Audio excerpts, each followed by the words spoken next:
This has been a very powerful evening, and I really enjoyed the words of the Reverend Barber. First of all, I would like to thank the Triangle Interfaith Alliance for giving me this opportunity to share a few of my perspectives about social justice and the Baha'i faith. Although social justice may mean different things to a lot of people, at its core, at its very basic core, it's just about how we should treat each other in a given society and throughout the world. First, I would like to just share a few principles about the Baha'i faith, that I feel embody social justice. First of all, Baha'is believe that mankind is one. We believe in the equality of men and women. We believe in the elimination of prejudices of all kind. Also believe in the elimination of poverty. As I was thinking about this opportunity to speak, I said, what a better way than to kind of use some of my life experiences. And as a child, I recall my parents often speaking about justice issues. They both became Baha'is back in the early 70s when they were in college. And little did I know at the time, as a child growing up, how being steeped with those type of messages would help me frame my life's work. Before I talk about that, I just wanted to share an excerpt of one of the Baha'i quotes that was revealed by the manifestation and founder of our faith, Baha'u'llah, which means the glory of God. And this quote just kind of resonates with me. It starts out, "O son of spirit, the best beloved in my sight, the best beloved of all things in my sight is justice. Turn not away therefrom if thou desirest me." And how profound, the best beloved of all things in my sight is justice. And what a strong foundation as a child coming up into a young adult to kind of deal with those concepts. Well, getting to the profession, I am an attorney with Legal Aid of North Carolina. Legal Aid is a nonprofit law firm. We provide free legal services to the poor. And as you guys probably understand, there is a tremendous need for our services. The need far outstrips our resources. And even though that type of work is very gratifying, it's also can be very frustrating. There's a lot of work to do, as you guys know who work in the area of social justice. And the reason I say that, people say, what do you do? I often say I work for a social justice law firm, because that's what it is. And so oftentimes when I need to reflect or keep going, I think of another writing that says, "O ye rich ones of the earth, the poor in your midst are my trust. Guard ye my trust, and be not intent on your own ease." And those type of words, you ponder that. The poor in our midst, they're the trust of God.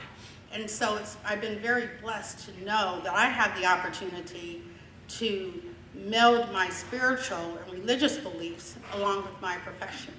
And I know that's a blessing. I know everyone doesn't have that opportunity.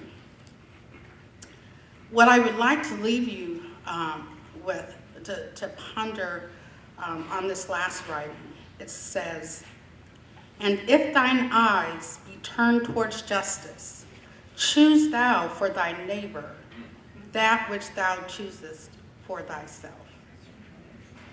Thank you.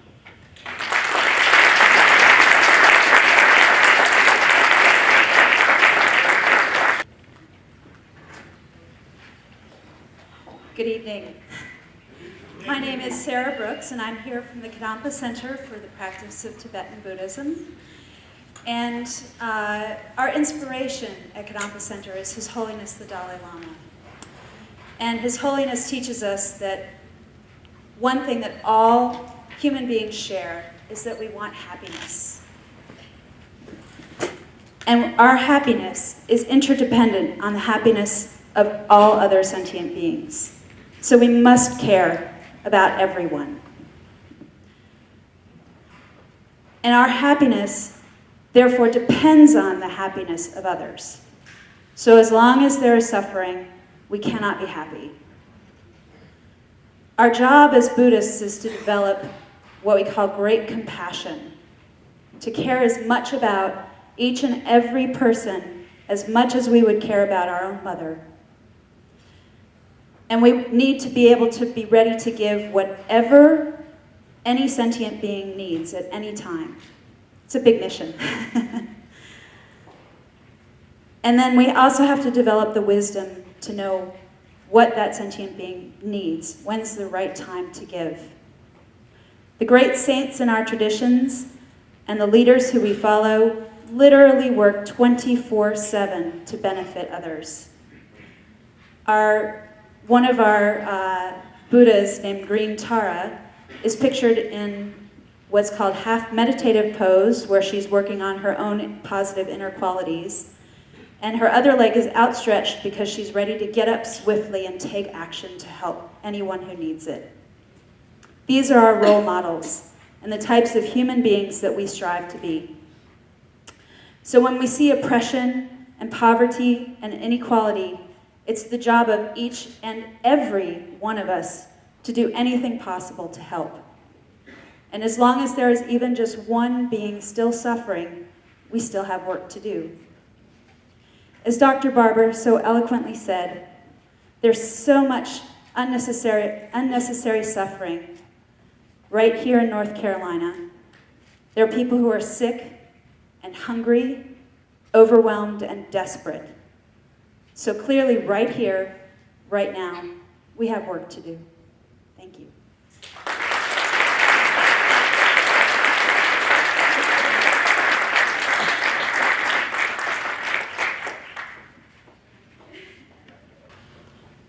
Good evening.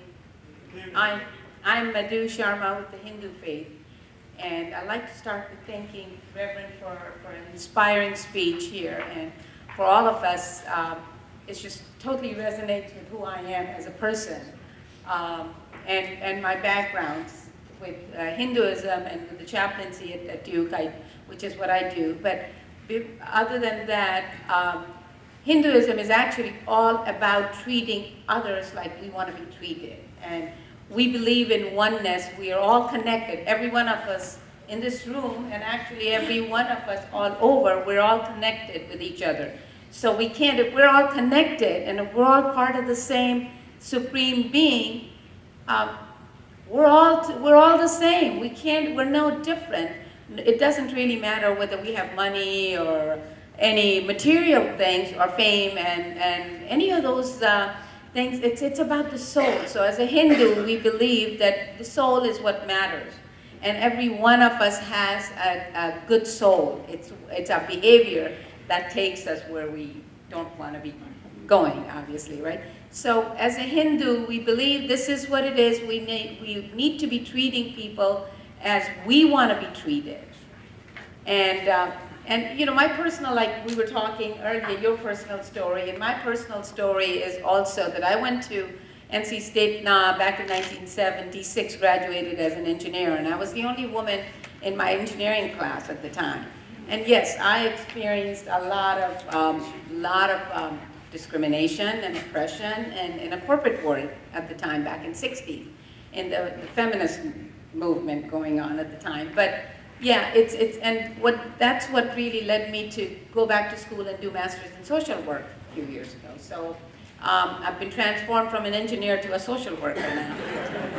So this is very close to heart for me. But as a Hindu, I'm also a very peaceful practitioner. I practice peace in treating everybody the same, you know. And sometimes the social justice cannot be accomplished by peace. So we do have to to do things like Moral Monday. We do have to act on behalf of others. And as a Hindu, that's totally acceptable, and that's part of who we are. So I will leave you with just a karma. Everybody knows what karma means, right? That basically means what goes around comes around. So as a Hindu, we need to remember, or not just Hindu, as human beings, we need to remember if we treat somebody with the oppression or discrimination or any injustice, it's going to be our turn. It's going to come back to us sooner or later. And if we only keep that in mind, we will never do anything that's not appropriate. Because if it's going to come back to me, and in my personal experience, it has come back to me sooner than later. So I'll leave you with that, and thank you.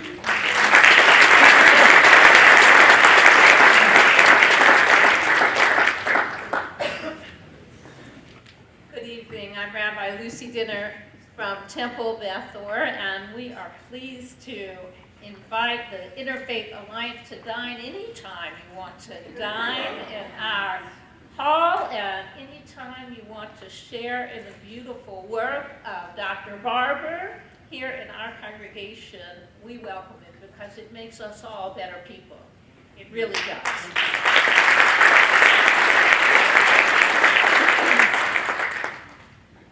In the Jewish community, we're getting a little bit of pushback to involvement in politics, they call it. In the Jewish community, not so much at Temple Beth Or. The Reform movement has always been involved in social justice, but even in our congregation, I got an email today saying, Rabbi, you're all Democrats, it's clear. That HK-on-J thing, why are you doing that? It's our Sabbath. But we're doing it because if you take out the Torah, our sacred text from the Ark, and if you roll it from end to end, what does it say? Vaydaber Adonai el Moshe ve'el kol adat b'nei Yisrael ve'amarta aleichem Hidoshim tihiyu ki kadosh ani Adonai Elohecha. God spoke to Moses and to all of the children, saying, you shall be holy, for I, the Lord your God, am holy. And when God said that, it's in the middle of the book of Leviticus, all about rituals, all about rites. So the expectation is here we're starting a holy sermon about how to be sacred, pious people. But what comes next is not about rituals or rites. It says, you shall be holy, for I, the Lord your God, am holy. Do not put a stumbling block before the blind, for I, the Lord, am your God. When you reap, you shall not pick your vineyard bare. You shall leave the gleanings of the poor for the stranger. You shall not render an unfair decision. You shall not favor the poor or show deference to the rich. When a stranger resides with you in your land, you shall not wrong him. The stranger who resides with you shall be to you as one of your citizens. You shall love him as yourself, for you were strangers in the land of Egypt. I, the Lord, am your God. That's our holiness code. All the rites and all the rituals that surround it in the book of Leviticus, right there in the center of our sacred Torah, all of them mean nothing without this backbone. Rabbi David Saperstein, who is the director of the Religious Action Center of Reform Judaism, frames our obligation this way. The core of our insight as Reformed Jews is that serious Jewish study inevitably leads to the soup kitchen. That serious prayer, among other vital things, is a way of preparing to do battle with injustice. that social justice without being grounded in text, without a sense of God's presence, is ephemeral and unsustainable. Saperstein continues that there is no such thing as social action Judaism, that the thread of social justice is so authentically and intricately woven into the many-colored fabric we call Judaism, that if you seek to pull that thread out, the entire fabric unravels, and Judaism itself shall unravel. And so my Jewish heritage compels me toward what we call tikkun olam, healing of our world, leaving this world better than we found it. Spiritually, without a commitment to tikkun olam, our lives are vacuous. It is like buying your entrance into a university, unearned, undeserved, and ultimately leaving one in the abyss, unprepared to face the rigors of university life.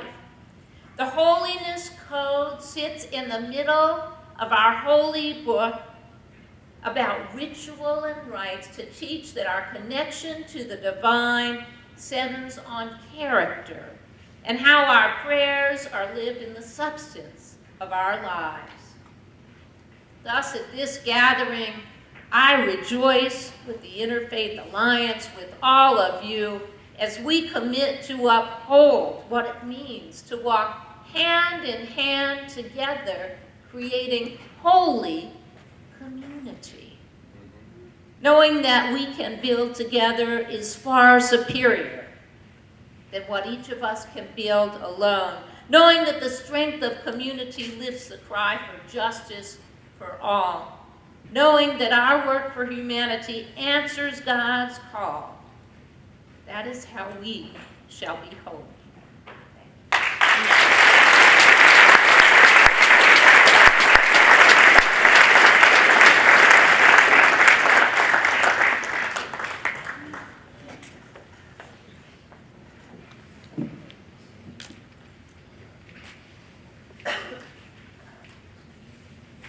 Good evening. In the name of Allah, the most merciful, the most gracious, I bear witness that there is no deity but God, without partners, and that Muhammad is his prophet. Peace and blessings upon him.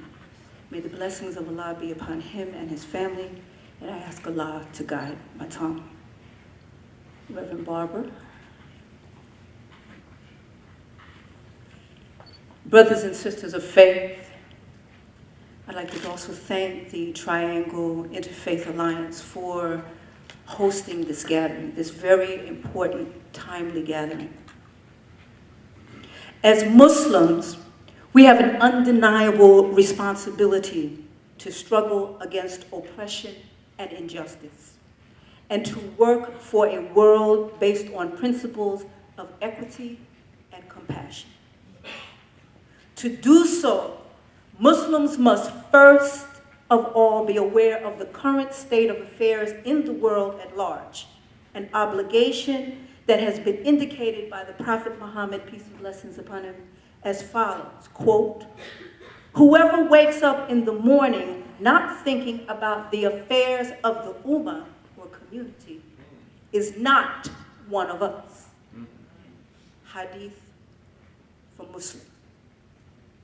The Quran, our holy book, the revelation of God, clearly points out that Muslims must fight against oppression in all forms, be it against Muslim or non-Muslim.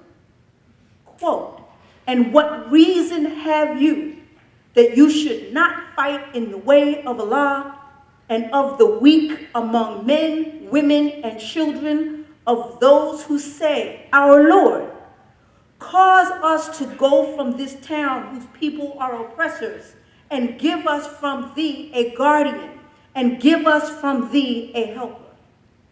Al-Nisa, ayat 75.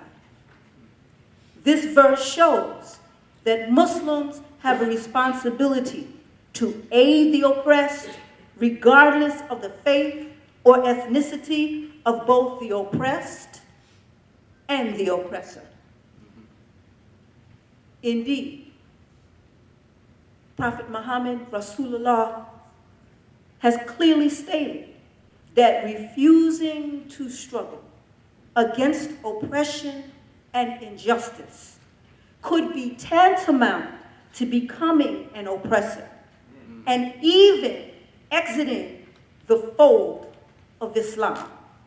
Quote, whoever goes along with an oppressor and strengthens his hands, knowing he is an oppressor, has taken himself out of the fold of Islam.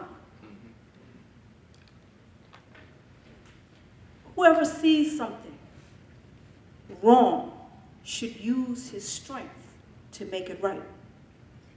And if he cannot do that, he must speak about it. And if he cannot do that, he should at least consider it wrong in his heart. And this is the weakest of faith.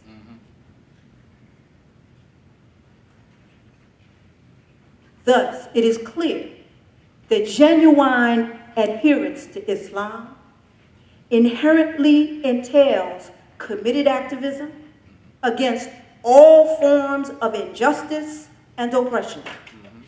This includes standing up against those who perpetrate and promulgate injustice, regardless of whether they are Muslim or non-Muslim, and striving to protect the rights of all people from oppression once more, regardless of ethnicity or religion.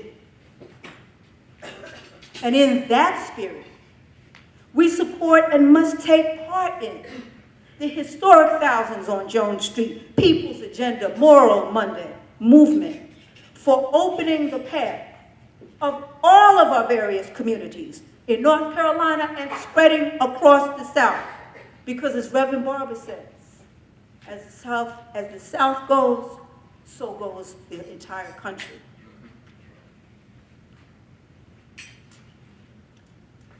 We must do that to come together to stand against the economic, the political, the cultural, the religious, and the social injustices that are being inflicted against all our communities by these local North Carolina pharaohs running amok on Jones Street.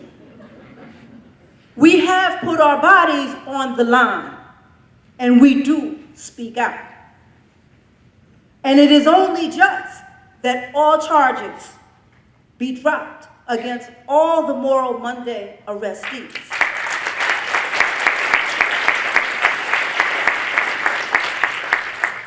In the labor movement, and many of you may know me as a labor activist, as a member of Black Workers for Justice, there's a saying that an injury to one is an injury to all. Yeah. And people of faith, including Muslims, must invoke the fundamental principle that I want for my brother or sister what I want for myself. Forward together, not one step back. See, I was raised on an NAACP picket line at age 11 to fight for desegregation of junior high school that I was to go to. I was raised watching 4 little girls my age murdered in a house of worship. I was raised standing with folks of all faith. I was raised watching the March of Washington. I tried to figure out how to go, but I didn't have enough pennies in the jar to get there. And so when we say we can never go back, we can never go back. It is not intellectual. It is not something high in the sky.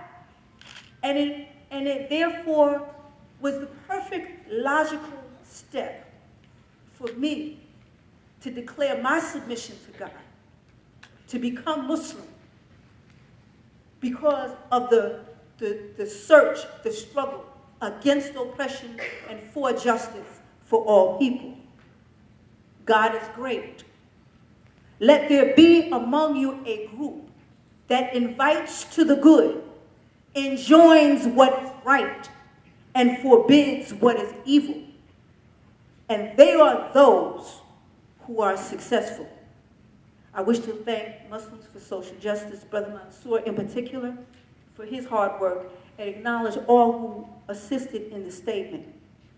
And if anything I have said is wrong, untrue, contradictory, or inconsistent with what Allah has given us, and what Prophet Muhammad, peace and blessings upon him, has role modeled and taught us, all fault and responsibility is mine. And if anything has been gained by you, by this statement, all praise is due to Allah.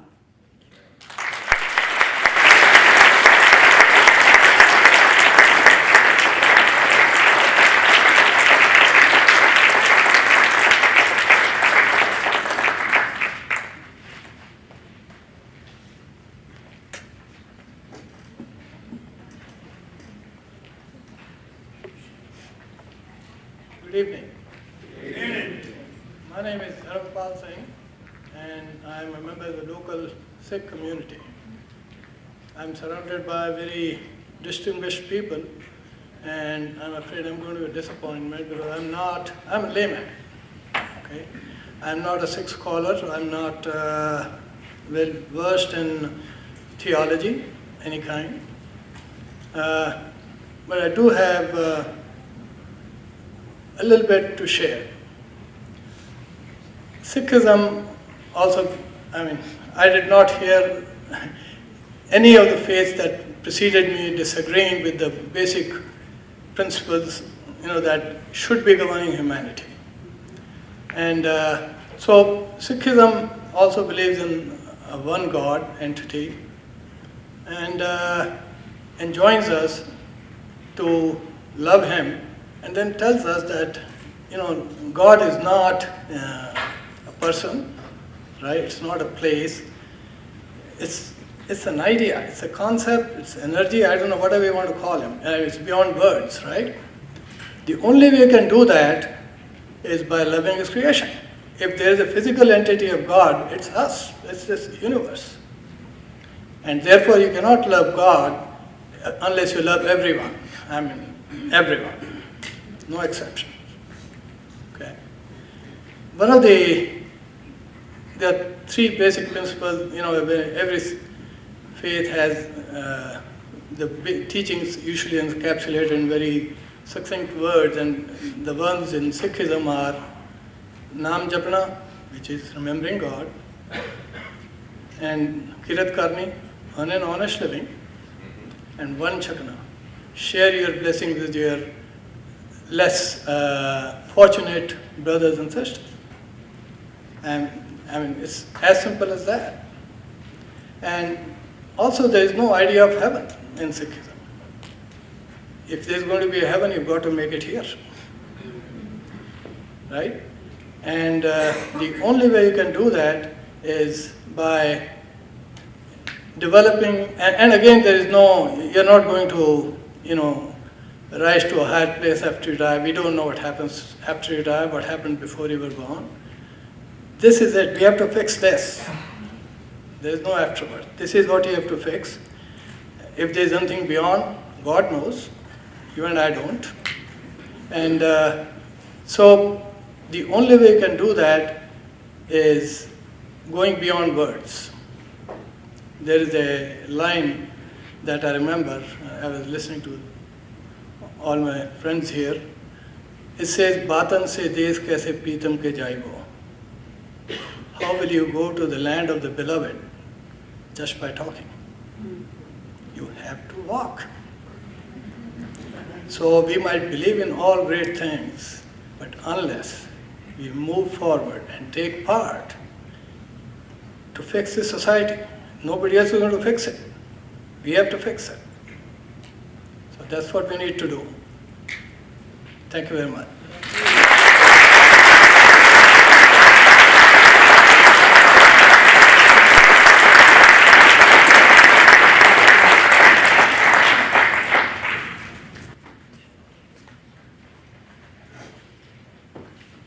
Again, I'm Lana, and I would like to end this portion of our time together by sharing with you.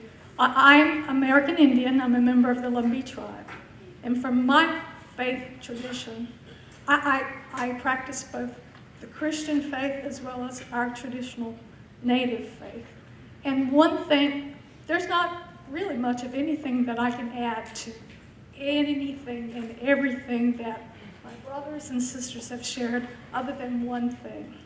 And we believe that we are all related, not just humans, but the animals, the earth, and we must do everything that we can to take care of all of our relations because we are connected. We are connected. So I thank you, and I've asked Rabbi Dinner to give us blessings over our meal together.